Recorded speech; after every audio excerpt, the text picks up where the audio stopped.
Si Misay, kahit pa paano. Pero Misay, wag naman, Miss Misay, wag naman araw-arawin, napaka-araw-arawin mo, number 1 ka lagi kay Argo. Baka may papatay sa'yo, Miss Misay. Gusto mong mapatay ka dyan? Lagi ka number 1 kay Argos. O gusto mo ako na pumatay sa'yo, Misay?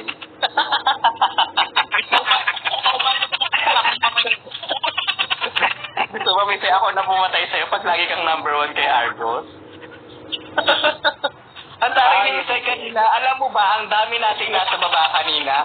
Alam mo, nagulat ako kung sino ang una nag-up. Si Misay. Ang taray. Siya ang unang-una. Mabilis pa sa... Hoy, ano Yuki, mabilis pa sa alas 4 yan, gagi. Oo, akala ko ako mauuna. Hindi, siya pala. Late ako siguro ng mga 5 seconds. 5 seconds ako na late. Sabi ko, taray ni Misay,